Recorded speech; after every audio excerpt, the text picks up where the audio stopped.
First exercise એટલું જ આવી સ્થિતિમાં બેસવાનું છે. અફેક્ટેડ સાઈડ અહીંયા રાખવાનું છે અને રાખવાનું છે લાયન પોઝિશનમાં. હાથને ઊંચું રાખીને પછી પૂરું એક વેઇટ આપવાનું છે.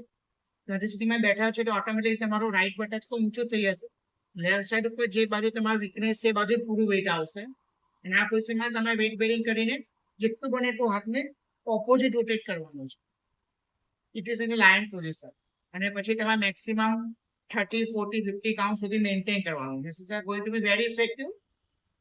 અને એલ્બો સ્ટ્રેટ રાખવાનો છે. આ થઈ ગઈ તમારી ફર્સ્ટ એક્સરસાઇઝ. સેકન્ડ એક્સરસાઇઝ આ પોઝિશનમાં તમારે વેટ આપીને પછી બટક્સ લિફ્ટ કરવાનું છે. આ રીતે.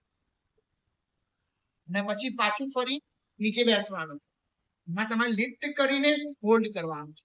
શરૂઆતમાં જોઈએ તો બીજા આપને યુઝ કરી શકો છો. જેમ જેમ સ્ટ્રેન ડેવલપ થાય એલ્બો બેન્ડ નહીં થવા દેવાનું અને પછી હોલ્ડ કરવાનું છે બટક્સ લિફ્ટ કરીને આ રીતે. અને એલ્બો સ્ટ્રેટ રાખવાની કોશિશ કરવાની.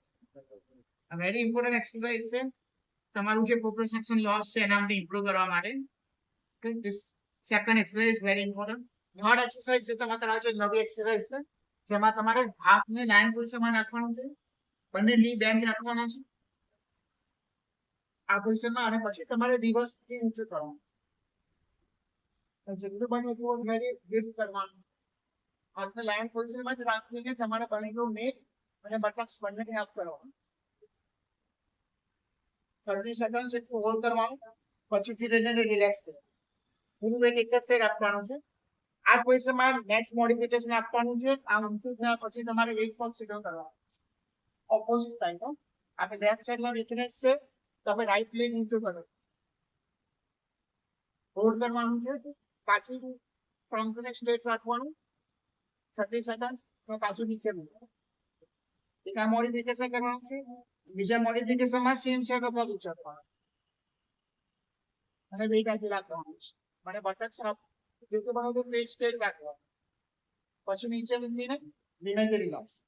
આ મોડિફિકેશન્સ એડ કરીને એક્સરસાઇઝ કરવાની છે જેથી તમે મેક્સિમમ સ્ટ્રેટ થશે. જે તમારા જે કોનેટા અને બાઇસેપ્સમાં જે સ્પાર્ટિટી છે પછી જે હેવીનેસ છે એ આનાથી રિડ્યુસ થઈ જશે. This is going to be very effective. Next exercise છે અને પછી તમને બતાવી દી આગળ ધ્યાન રાખવાનું. આમાં પણ આપણે નોર્મલ એક્સરસાઇઝ નથી લેવાની, લાઇનમાં રાખવાનું છે. બીજું હાથ છે સીધો રાખ અને પછી તમારે નીચે રમવાનું છે. લાઇન પોઝિશન મેન્ટેન કરીને તમારે હોલ્ડ કરવાનું છે. અને બીજી એક મોડિફિકેશન આમે કરી શકો. આ હાથને તમે પાછળ રાખ્યો છે, બીજો હાથને થોડુંક આગળ રાખી શકો અને પછી આ એક્સરસાઇઝ લેવાની છે. જેથી તમારું મેક્સિમમ વેઇટ લેફ્ટ સાઈડ ઉપર જ જશે. જે પણ તમારી આ સ્પાર્સિટીને બ્રેક કરી દેશે અને પ્રોપ્રોસેશન ઇમ્પ્રૂવ કરશે. તો નોર્મલ એક્સરસાઇઝ નેટની નથી કરવાની, તમારે આ પ્રકારની મેટ એક્સરસાઇઝની જરૂર છે.